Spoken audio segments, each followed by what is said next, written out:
A donde quiera que vayas y donde quiera que estés, como familia estamos conectados. Y hoy, más que ayer, nos conectamos para estudiar juntos la Biblia, como familia de Centro Bíblico El Camino.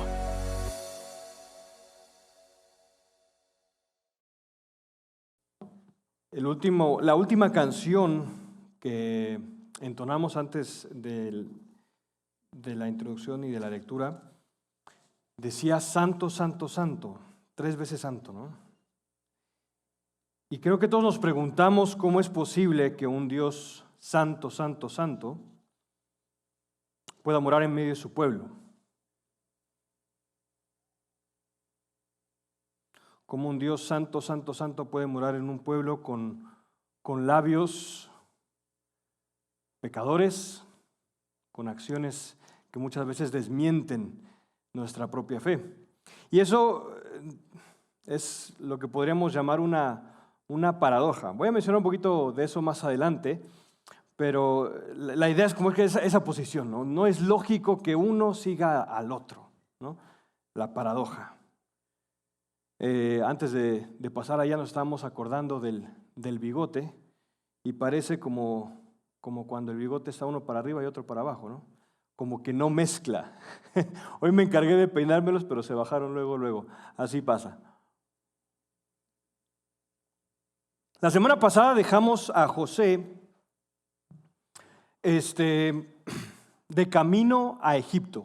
De camino a Egipto. Recordemos que Egipto era la metrópoli por excelencia en esa época. Egipto era la metrópoli.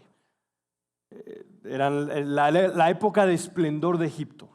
El comercio pasaba por ahí, el centro de cultura era Egipto, era reconocido por todo el mundo de entonces.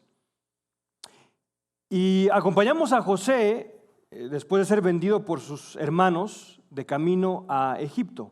Antes habiendo sido el hijo favorito de su padre, con prendas lujosas, con prendas destacadas, y siendo traicionado por aquellos que debían de ser su familia, y camino a Egipto. En el mundo de ahora y en el mundo de ese entonces cualquiera se pudo haber deprimido. De nuevo, pongamos en sus zapatos, de haber tenido esto, de haber soñado que el resto de sus hermanos iban un día a postrarse delante de él, a estar de camino a Egipto. La familia le había dado la espalda. Y eso en un contexto tan importante. Por ejemplo, en Guatemala la familia importa muchísimo. Imagínense que la familia le dé la espalda a uno.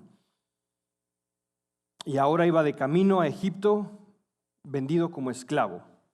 Imaginemos a José probablemente atado de manos, caminando abajo de ese sol abrasador, después de haber sido un niño mimado, después de haber sido un niño consentido, caminaba enchachado, como dicen en Guatemala, encadenado, atado, bajo el sol abrasador hacia Egipto.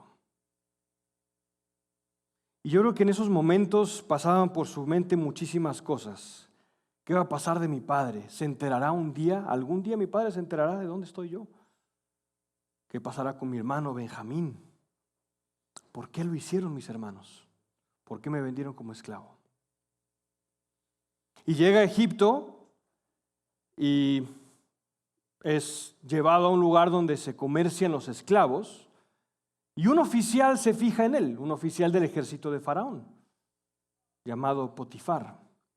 Se fija en él y decide comprarlo. Más adelante se menciona que José era un hombre de buen aspecto, entonces es posible que se haya fijado en su aspecto, un hombre bien parecido, robusto, y dice, él quiero que trabaje en mi casa. Y entonces, de nuevo, después de haber sido el hijo predilecto de una prácticamente ya en un tamaño grande, una tribu, a volverse el esclavo de Potifar. Y yo me pregunto, ¿qué habríamos hecho nosotros? ¿Qué habríamos hecho nosotros en esa situación? ¿Habríamos dudado del Señor?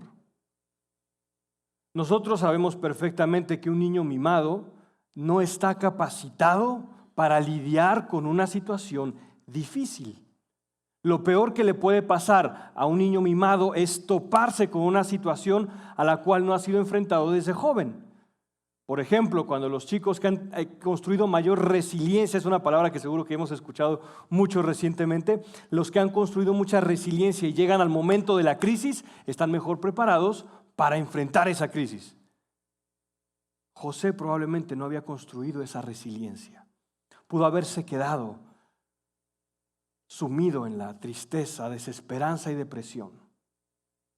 Recordemos que nosotros ahora conocemos el final de la historia, pero situémonos un poquito en los zapatos y en el contexto de José. En ese momento solo había una vida entera de servidumbre. Una vida entera de servidumbre. En algunos casos nosotros sabemos, por ejemplo en Roma, la manumisión, habían personas que podían ganarse su libertad. Pero eso no era lo más común. Probablemente a José le tocaría el resto de su vida como esclavo. Y así comienza nuestro pasaje, el capítulo 39. Y al leer este pasaje se me vinieron varias cosas a la mente y me gustaría conectarlo con un área que me gusta muchísimo, que es la literatura. Y me gustaría de la literatura destacar dos cosas. La primera son 4, podríamos llamarlo, términos relacionados a lo que nosotros podemos ver en la literatura. El primero es el oxímoron. Es una figura retórica de pensamiento que consiste en complementar una palabra con otra que tiene un significado contradictorio u opuesto. Por ejemplo, cuando hablamos de una noche blanca, un muerto viviente, un silencio atronador o la soledad sonora de la que hablaba Juan en sus versos. Soledad sonora, es decir, soledad sonora, noche blanca. Lo usamos en la literatura para un efecto en la mente del que lee el texto. Otra podría ser la antítesis. Nosotros encontramos muchas antítesis en Proverbios. Indica la oposición o contrariedad de dos afirmaciones. También se refiere a una persona o cosa que posee cualidades opuestas o representa lo contrario de otra. Por ejemplo, un texto de Rubén Darío cuando él dijo, cuando quiero llorar no lloro y a veces lloro sin querer. Entonces uno dice, esto está opuesto, está raro. O la ironía. Tal vez habrán escuchado la ironía. Es básicamente una situación donde hay un contraste entre la expectativa y la realidad. Alguien nos da un consejo y uno dice, menos mal que seguí tu consejo. Es irónico. O la paradoja. Es un dicho o hecho que parece lo contrario a la lógica. Y en este texto me gustaría que pensáramos en función a esos opuestos. A los opuestos que a veces utilizamos ya sea en oxímorons, en antítesis, ironías, paradojas. Algo que parece opuesto. En el caso del texto específicamente me gustaría que pongamos un poco de atención del versículo 1 al 6. José es llevado a Egipto, lo compra un capitán de la guardia de los ismaelitas que lo habían vendido. Y dice inmediatamente el versículo 2, pero el Señor estaba con José, que llegó a ser un hombre próspero y vivía en casa de su amo. Y entonces su amo ve que lo que hace José prospera y lo sube de rango. Vio su amo que el Señor estaba con él y que el Señor hacía prosperar en su mano todo lo que él hacía. Así José halló gracia ante sus ojos y entonces ¿qué? Lo sube de rango. ¿Y qué dice el número 5? El Señor bendijo la casa del egipcio por causa de José. Y lo repite después siguiente, la bendición del Señor estaba sobre todo lo que poseía, en la casa y en el campo. ¿Dónde está para mí al leerlo me pareció una paradoja? ¿Por qué? Porque para nosotros es muy lógico entender y ver y decir, bueno, el Señor bendijo y bendijo a Potifar, le dio prosperidad. Tiempo. Pónganse los zapatos de José. ¿Qué hubieras hecho tú en el lugar de José? En ese momento, en esa situación, después de haber sido el niño mimado, después de ser incluso un niño con probablemente problemas, como vimos la semana pasada en el mensaje de Estuardo, una familia disfuncional, viene a ser un esclavo. Y cualquiera de nosotros diría, ¿Ese es tu Dios? ¿Ese es tu Dios, el que te permite ser un esclavo, habiendo sido el hijo predilecto de tu padre Jacob? ¿Ese es tu Dios? ¿Dónde hay una bendición cuando eres un esclavo? Dice que el Señor estaba con José y el Señor bendijo a José, y uno pensaría, ¿dónde está la bendición del Señor si José estaba ahí a la fuerza? José no era libre. ¿No es eso irónico? ¿No es eso una paradoja? Pero probablemente José, mientras iba encadenado o atado, propuso en su corazón poner su fuerza y sus esperanzas en el Señor. Probablemente cuando iba de camino hizo un pacto similar al que hicieron aquellos jóvenes que fueron llevados a Babilonia mucho tiempo después. Y él decidió que a donde fuera confiaría en el Señor. Y entonces ahí nos podemos poner a pensar si nosotros hacemos precisamente lo mismo que hizo José cuando estamos en un momento de tentación, y en este caso específicamente tentación, más adelante en este caso específico de prueba. Cuando estamos en un momento de prueba, ¿cuál es nuestra actitud? ¿Confiamos en Dios? Nuestra serie se llama Si Dios está contigo. Nosotros en ese momento nos agarramos y abrazamos a quien Dios es, o tomamos una actitud de reproche, de queja, de incredulidad en medio de nuestra situación. Y si vemos, es algo interesante también estudiando este pasaje, que de hecho estos 3 pasajes que vamos a leer parecen como unos actos en una obra de teatro. Tenemos la introducción, se complica, hay un clímax y hay una resolución.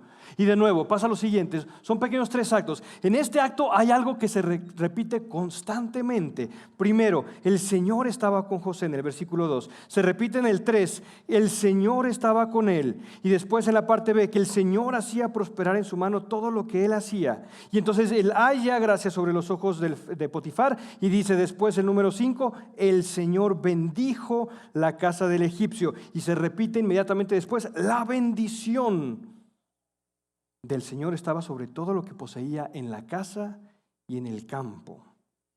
Y la palabra que se usa en hebreo en ambos casos, en el versículo 5, barak y beraka. La bendición es el favor o el apoyo de Dios. Y hay 3 cosas que me llaman la atención de esa primera parte que me gustaría compartir. Que el favor de Dios en este caso se vuelve el único agente. Es decir, José confía en el Señor y el Señor es el agente que decide. La bendición del Señor viene de Él. ¿Y cuántas veces nosotros, en lugar de buscar el favor y la bendición de Dios, lo buscamos de otro lado? En la antigüedad y a lo largo de la Biblia, específicamente el Antiguo Testamento, vemos el deseo que tenían las personas del favor y la bendición del Señor. Y yo imagino a José en ese momento cuando iba a su cuarto después de un día de trabajo y oraba al Señor y le pedía, dame de tu bendición, úsame. En ese momento, en esa situación difícil de servidumbre, de esclavitud.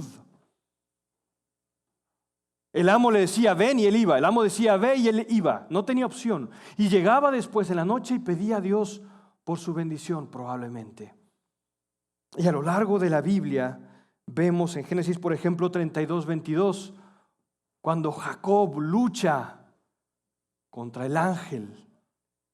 O en este caso muchos han visto ahí la figura de Jesús y le dice, no te vayas sin que me des tu bendición, tu favor. Moisés experimentó algo parecido cuando le dice a Dios, ¿sabes qué, Dios? Si no vas a ir con nosotros, no nos lleves a ningún lado. Lo vemos en Éxodo 33:15. La bendición del Señor, el favor de Dios. Y para nosotros, ¿qué representa el favor de Dios? Cuando escuchamos el favor de Dios, imaginamos y lo hacemos sinónimo de bendición económica, de bendición laboral. ¿Qué imaginamos cuando escuchamos la bendición de Dios? ¿Cómo se manifestó la bendición de Dios en la vida de José? Aquí. Se manifestó en medio del sufrimiento. Y se manifestó gracias a la actitud de José. Y como resultado de eso, la casa de Potifar floreció. Y creo que el corazón cristiano, el corazón tuyo y mío, cuando está colocado correctamente, puede experimentar lo mismo. En medio de las circunstancias, Dios nos puede utilizar para que seamos de bendición a otras personas. ¿Cómo es posible? Yo he conocido personas que están pasando por cáncer y uno dice, ¿cómo es posible que esta persona tenga en su rostro gozo y pueda bendecir a otros en medio de ese sufrimiento?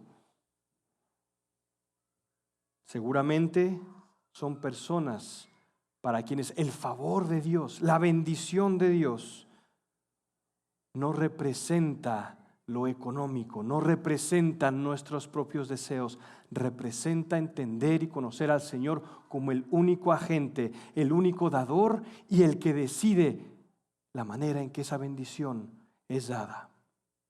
Porque incluso en muchos casos la prueba es una bendición. Recordemos las palabras en el Nuevo Testamento, la prueba produce paciencia. Y en ocasiones pensamos que la prueba es precisamente lo opuesto a la bendición. Entonces, como primer paso podemos ver al Señor como el único agente de esa bendición, dando fortaleza en medio de la desolación. Y también podemos observar lo siguiente: José probablemente no sabía que en cada una de las acciones que él tomaba había bendición de Dios. Probablemente él no entendía cómo la bendición de Dios se transmitía hacia Potifar y el resto de su casa. En muchos casos no comprendemos la bendición de Dios. ¿Cómo puede haber favor de Dios en medio de la certidumbre? Su fe estaba anclada. Para él, si Dios estaba con él, cualquier prueba y momento era soportable. Y esto lo escuchamos de las palabras del Señor que dijo: yo estoy con ustedes todos los días hasta el fin del mundo. También tenemos la presencia y el favor de Dios representado en Cristo Jesús, la presencia y el favor de Dios en el Espíritu Santo. Y así podríamos preguntarnos: ¿atesoramos la presencia y el favor de Dios, la bendición del Señor, aunque no lo comprendamos?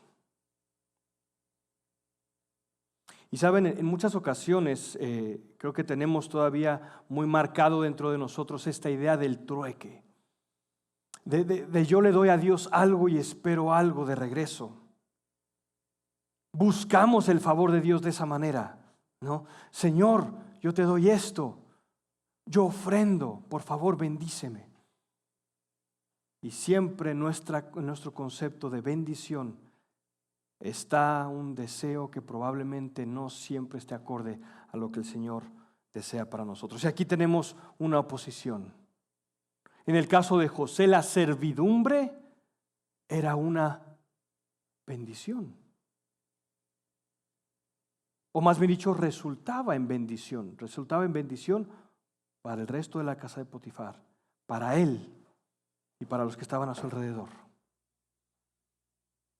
¿Estaremos nosotros también dispuestos a dos cosas? Primero, considerar que en medio del sufrimiento puede haber bendición del Señor. Y dos, entender que la bendición de Dios, su favor y misericordia, es lo más grande que nosotros podemos tener. Probablemente para José esa era la realidad. En muchos casos podemos preguntarnos, ¿el favor de quién buscamos? Para José, el favor que él buscaba era del Señor. Eso lo vamos a ver en la siguiente sección, porque José se topa con una realidad en la cual explica por qué para él el favor de Dios era lo más importante. Y nosotros en muchos casos nos vemos tentados no a buscar el favor de Dios como lo más importante, sino el favor de nuestra familia, Ellos pueden fallarte, como en el caso de José, o el favor de nuestro jefe.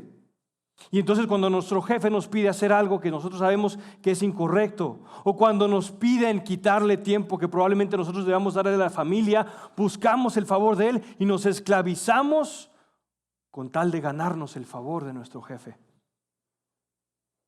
Y ahí tenemos el otro puesto. Parece que el favor del jefe nos va a traer bendición, pero es precisamente lo opuesto.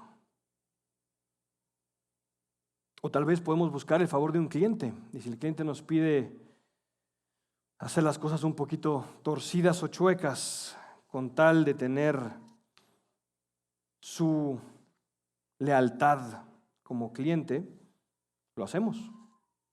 Y para nosotros el favor del cliente se vuelve lo más importante.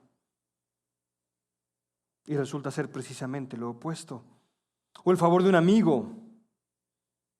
En el caso de los jóvenes es muy fuerte esto, cuando necesitamos el favor del amigo y queremos que ellos nos acepten. Y no reconocemos que el favor del quien tenemos que buscarlo es del Señor, no de nuestro amigo. El aparente favor de los hombres no trae bendición. El favor de los hombres es imperfecto.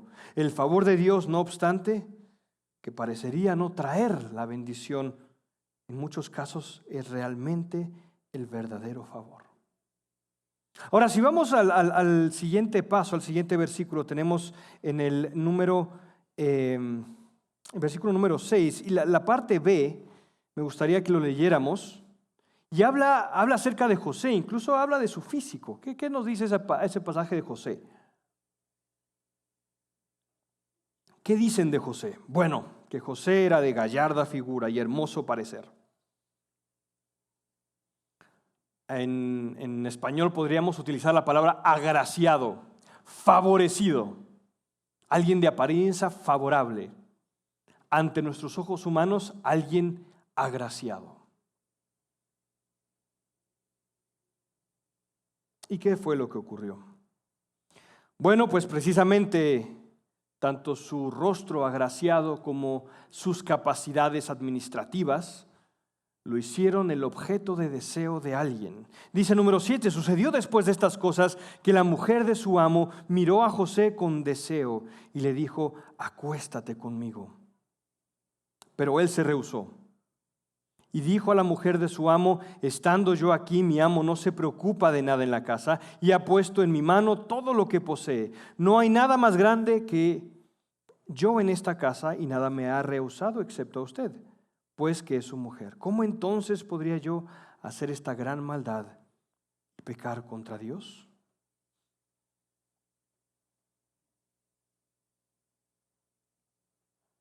Dejémosla ahí. La respuesta de José es muy interesante. Primero porque recordemos que era un hombre que había aprendido que estando con el favor de Dios, estando Dios con él, tenía fortaleza en una situación de desolación y de prueba. Pero en este caso, la prueba llegaba en una versión mejorada. Una prueba 2.0 podríamos llamarle. ¿Por qué? Pongámonos en la situación de él. Si José se rehusaba a aceptar los avances de esta mujer, ella lo tomaría como rechazo. Y no hay nada peor que un corazón que se ha sentido burlado y rechazado. Ella expresa verbalmente, tengo deseo de ti. Y él le dice, no. ¿Qué va a pasar? Él sabría que eso lo dejaría en una situación muy vulnerable. Entonces, imaginémonos en sus zapatos. Hace todas las cosas bien. Después de haber sido vendido como esclavo, de buscar al Señor y de ser un siervo fiel en la casa de Potifar, se le viene esta otra tentación. Y él podría decir, ¿cómo es posible, Señor?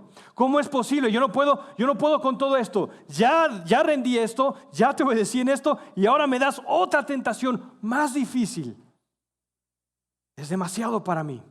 ¿Por qué? Porque si le digo no a esta mujer, me va mal. Y si le digo sí, me irá mal. Entonces, haga una cosa u otra, me va mal. ¿Alguna vez te has enfrentado en una situación así? ¿Sabes que las dos opciones que tienes frente a ti traerán consecuencias negativas? Y él probablemente pudo haber tomado la actitud que muchos de nosotros podemos haber tomado. Bueno, tal vez si me hago amigo de ella, si coqueteo un poquito. ¿Qué tal, doña Potifar? Hoy se ve más guapa que ayer, ¿no?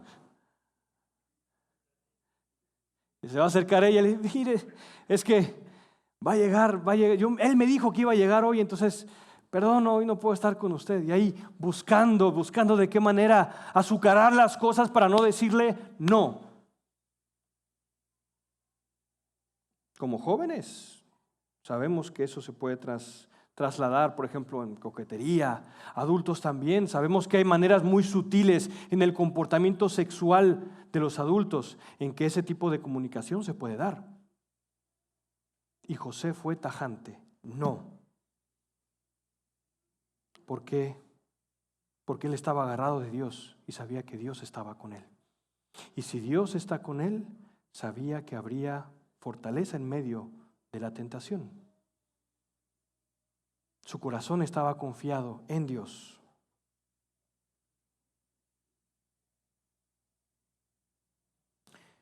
Podría habérsele pasado como un desliz. Al rey David se le pasó como un desliz. Tremendo pecado. Cuando digo desliz no menciono como que no fueron consecuencias, fueron consecuencias graves. Para José pudo haber pasado así. Él pudo haber dicho, bueno, Dios. Ahora incluso los jóvenes ya tienen un término para eso. Empezó con algo como algo muy sexual, pero ya es algo muy trivial. Se le habla al amante mayor con el cual se intercambian favores, o al amante mayor, sugar mommy, sugar daddy. Y es parte incluso de las bromas y conversaciones cotidianas. José tenía la oportunidad perfecta. Y es fuerte la cuestión, la tentación es muy fuerte. La tentación sexual en este caso para José también era muy fuerte. Seguramente esta mujer no era una mujer fea. Y han visto los jeroglíficos y las imágenes en Egipto, eran personas que se cuidaban mucho el rostro. Recientemente escuchamos que la reina falleció. Bueno, ella no iba a ser reina. Ella no era parte de la sucesión real. Fue cambiada porque un hombre dijo, ser rey o casarme con esta mujer famosa americana. Ser rey, responsabilidad o la vida loca. Prefiero esto. Entonces por eso pasó el reino al hermano, y el hermano fue el padre de la reina Isabel. Es fuerte la tentación. Tanto coquetear, idolatrar la sexualidad, el matrimonio, idolatrar la belleza y la apariencia, o idolatrar el poder o el dinero. Es una tentación muy fuerte. Pero José estaba agarrado de la mano del Señor. Y en su respuesta lo podemos ver claramente. Le dijo, probablemente para explicarle a ella, hacerle ver a ella, en palabras humanas, hacerle ver a ella que esto sería darle una bofetada a Potifar. Él me confió todo. Y con una gran confianza, hacerle esto a Potifar sería darle una bofetada en la cara. Pero después le muestra la verdadera razón por la cual él no iba a pecar contra Dios y no iba a pecar con ella. Y le dice, después de haberle explicado cómo podría cometer esta gran maldad, es decir, contra Potifar, y pecar contra Dios. Y ella insistía día tras día, hasta que un día lo toma de la ropa y le dice, acuéstate conmigo. Y él salió huyendo. Ella lo agarró y él salió corriendo. Y regresemos a la figura, en este caso de la ropa, como una figura importante. La ropa había sido, su manto había sido la razón por la cual los hijos lo habían envidiado. Y en este caso deja la ropa, otro manto probablemente. Y entonces, ¿qué pasó? Lo que tenía que pasar. Ella le dice, este hebreo ha venido a burlarse de nosotros. Hay algunas personas que dicen que la razón por la cual utiliza eso es porque en ese periodo, todo va a depender de la datación de cuándo ocurrió este pasaje, pero muchos han hecho la comparación con el periodo de los hicsos gobernando Egipto. Inicialmente muchos pensaban que los hicsos se refería al pueblo de Israel, pero probablemente era un grupo de personas de Canaán que invade la parte norte de Egipto y y eran personas de origen semítico. Y entonces tenían oficiales egipcios. Ellos no eran egipcios, digamos, de pura sangre, pero tenían oficiales egipcios y muchas personas en el gobierno eran egipcios. Entonces imaginemos que probablemente José era hasta les olía como a medio opresor, ¿no? Este es primo de los que vinieron a controlarnos. Entonces vino a burlarse, todavía un elemento más en contra de José. Este hebreo se viene a burlar de nosotros. Pero José estaba confiado porque si Dios estaba con él, había fortaleza en medio de la tentación. En un momento así, ¿qué harías tú? Yo creo que un buen abogado puede salvar de la cárcel. Un buen soborno puede salvar de prisión. Tristemente, el pobre no tiene ni buen abogado ni buen dinero para salir de la cárcel. Y por eso muchos de ellos simplemente ponen su confianza en Dios. ¿En quién confías cuando estás en una situación así como la de José? José, dijera lo que dijera, no podía contra la palabra de la esposa de Potifar. Y puso su confianza en Dios. ¿No es algo de nuevo paradójico que podamos hablar de Dios estando con José una y otra vez cuando parece que es precisamente lo opuesto? Parecería como en el caso de Job, cuando su esposa le dice: ¿sabes qué, Job? Ya maldice a Dios y muérete. Cualquiera le pudo haber dicho lo mismo a José. ¿Sabes qué, José? Ya estuvo bueno. No se puede. Obedeces a Dios y te va mal. Te ponen una tentación, haces lo que Dios espera que tú hagas. Y a veces esperamos, ¿no? Hubo una cámara escondida que pudo mostrarle a Potifar que él era inocente. Esperamos ese milagro que pruebe tu inocencia. ¿Y si no pasa? Esperamos ese milagro que cure del cáncer. ¿Y si no pasa? Y entramos al tercer acto. Dice el 19, cuando su señor escuchó las palabras que su mujer le dijo: esto es lo que tu esclavo me hizo, se encendió su ira. Entonces el amo de José lo tomó y lo echó en la cárcel, en el lugar donde se encerraba a los presos del rey. Allí permaneció en la cárcel. Pero el Señor estaba con José, le extendió su misericordia y le concedió gracia ante los ojos del jefe de la cárcel.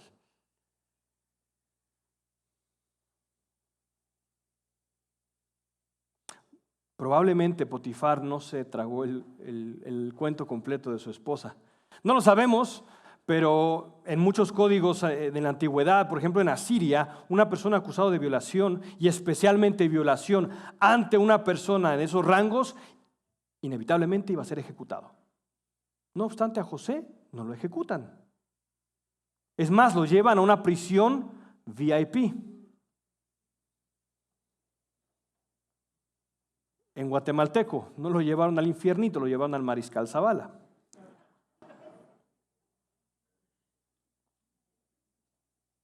¿Por qué?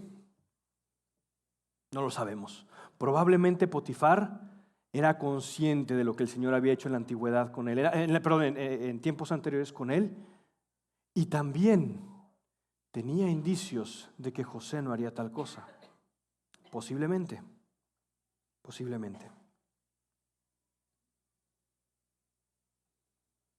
Primero, José es traicionado por sus hermanos. Lo quieren matar. No lo matan, lo venden como esclavo. Es vendido como esclavo. Trabaja como esclavo en la casa de un hombre. Dios lo bendice. Este hombre lo pone a cargo de su casa. Dios lo bendice. Es tentado, lo llevan a la cárcel. Dios lo bendice. Pero si vemos cuántos obstáculos tuvo que pasar José, llegamos al otro obstáculo. Es echado en la cárcel. ¿Y qué hizo José en la cárcel? De nuevo, José tenía todas las razones para deprimirse, todos los motivos para pensar que Dios lo había abandonado. Él probablemente sentiría lo que tú y yo en ocasiones sentimos, que nosotros le llamamos el silencio de Dios, la noche oscura del alma. Yo oro al Señor para que me libre y no escucho su respuesta. Yo oro para que el Señor haga un milagro y no escucho su respuesta. Pero José sabía que Dios estaba con él. Y si Dios estaba con él, también hay fortaleza en medio del silencio. Hay fortaleza en medio de la desolación, fortaleza en medio de la tentación y fortaleza en medio del silencio, porque si Dios está con nosotros, hay fortaleza en medio de la prueba. Y José se reconfortaba en esta realidad, y esa realidad le permitió a José ser un olor fragante en la cárcel. Ahora hice esa aplicación contextual, Mariscal Zavala, únicamente para ubicarnos en rangos de cárcel, pero esas cárceles en esa época no eran nada bonitas, nada bonitas. Incluso este tipo de cárceles no eran nada bonitas, nada acogedoras. Húmedas, frías, sucias, con ratas, con bichos. No era un lugar bonito.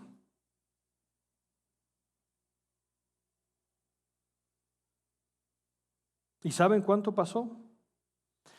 Nosotros vemos en el 41, en el capítulo 41, después, no sabemos cuánto pasó después de lo del copero y el panadero. Pasaron 2 años. Póngale que pasaron 6 meses con lo del copero y panadero, 2 años y medio en esa situación. ¿Tú tendrías fe en Dios 2 años y medio en la cárcel por haber hecho lo correcto? José sí, porque él sabía que si Dios está contigo, hay fortaleza en medio de la prueba. Parece una paradoja, no, es irracional. ¿Cómo es posible que Dios esté conmigo así como estoy? Pero precisamente esa es la fe. Y nosotros terminamos el pasaje de hoy precisamente ahí. Y dice el pasaje, el 22, el jefe de la cárcel confió en mano de José a todos los presos que estaban en la cárcel, y de todo lo que ahí se hacía, él era el responsable. El jefe de la cárcel no supervisaba nada que estuviera bajo la responsabilidad de José. ¿Por qué? Porque el Señor estaba con él, y todo lo que él emprendía, el Señor lo hacía prosperar. La mano del Señor estaba con José ahí. La mano de Dios está contigo ahí.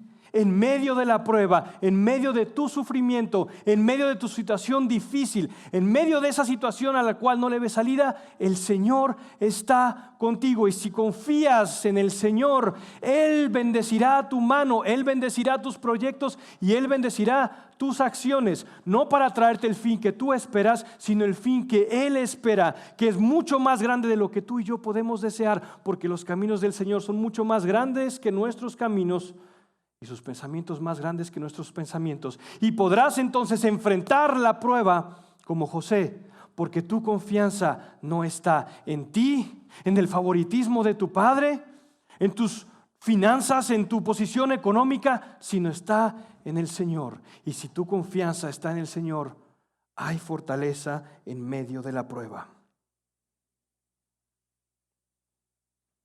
José decidió que incluso en medio de la tercera prueba, él podía seguir confiando en Dios.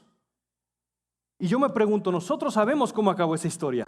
Sabemos que Dios lo sacó de ahí y Dios le hizo un agente de bendición al resto de Oriente Medio o de Egipto en esa época. Una bendición política y económica. Nosotros sabemos eso. José no lo sabía. Pero me pregunto, si su historia hubiese acabado ahí en la cárcel, si hubiera pasado el resto de su vida ahí en la cárcel, ¿hubiera sido bendición de Dios? La respuesta es sí. ¿Estás dispuesto a confiar en Dios y abrazar su presencia y bendición de la misma manera? Nosotros como cristianos también sabemos de qué manera Dios ha revelado su favor a nosotros. ¿Qué más muestra del amor de Dios y qué más muestra del favor de Dios y qué más muestra de la presencia de Dios que la paradoja más grande de la historia, la cruz, un Dios crucificado?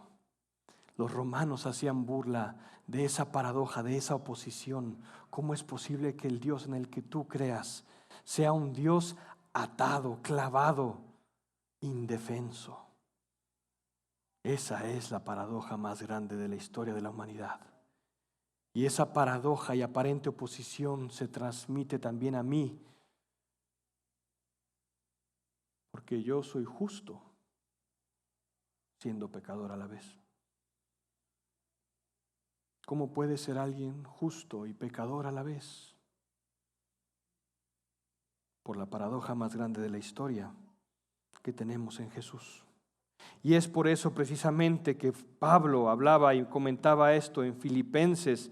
Su corazón se ardía cuando le escribía a los filipenses estas palabras, porque muchas personas tenían mucho de qué gloriarse, y en Filipenses 3, 7 al 11 decía lo siguiente: todo lo que para mí era ganancia lo he estimado como pérdida por amor de Cristo, y más aún yo estimo como pérdida todas las cosas en vista del incomparable valor de conocer a Cristo Jesús mi Señor. Por Él lo he perdido todo y lo considero como basura a fin de ganar a Cristo y ser hallado en Él, no teniendo mi propia justicia derivada de la ley, sino la que es por la fe en Cristo, la justicia que procede de Dios sobre la base de la fe, y conocerlo a Él, el poder de su resurrección y la participación de sus padecimientos, llegando a ser como Él en su muerte, a fin de llegar a la resurrección de los muertos.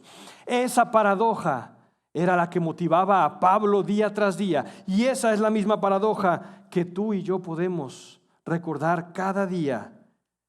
Si Dios está conmigo, hay fortaleza en medio de la prueba. Dios está conmigo, Cristo está conmigo. ¿Y qué más grande muestra de esa presencia y amor que el haberse entregado por mí? Y entonces, cuando al igual que Pablo consideramos todo por basura, mi vida misma, mis posesiones, mi familia, todo cuanto consideraba de valor alguno por conocer a Cristo, es entonces que tenemos fortaleza en medio de la prueba. Oremos.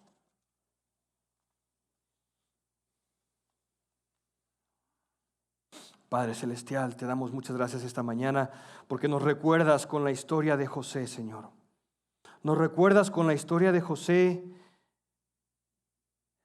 que cuando tú estás con nosotros, que si tu presencia va conmigo, si tu presencia va con nosotros, hay fortaleza. Pasemos lo que pasemos. Que aunque a los ojos del mundo tú nos hayas abandonado, tú estás con nosotros. Que en medio de la desolación, en medio de la tentación y en medio del silencio, tú estás con nosotros. En medio de la prueba, tú nos das fortaleza, Señor, porque nos deleitamos y nos gozamos en tu favor, en tu baraka, en tu bendición. Ese favor, Señor, no se muestra necesariamente como nuestro corazón pecador desearía. No siempre se muestra como incorrectamente muchos pensamos, o se manifiesta en salud o en enfermedad. También, como dice Pablo, se puede mostrar en pruebas, en dificultades. Pero cuando en medio de la prueba y de las dificultades reconocemos que estás con nosotros, ahí podemos ser vasos útiles como José para bendecir a nuestra familia. Que otras personas puedan decir: ¿cómo es posible que pueda bendecir a Dios en medio de esa dificultad? ¿Cómo es posible que en medio de ese dolor pueda ser un agente de bendición? Nosotros respondemos: porque hubo uno que vino acá y nos mostró la paradoja más grande de la historia. Hubo uno que se hizo hombre siendo Dios. Hubo uno que se hizo pecado sin haber conocido pecado, Hubo uno que derrotó a la muerte muriendo. Hubo un Dios atado a un madero. Y ese mensaje me hace a mí, pecador, justo ante tus ojos. Gracias, Padre Celestial, alabado sea tu nombre. A donde quiera que vayas y donde quiera que estés, mantente conectado con Dios. Y también conéctate con nosotros a través de nuestras redes sociales. Hasta pronto.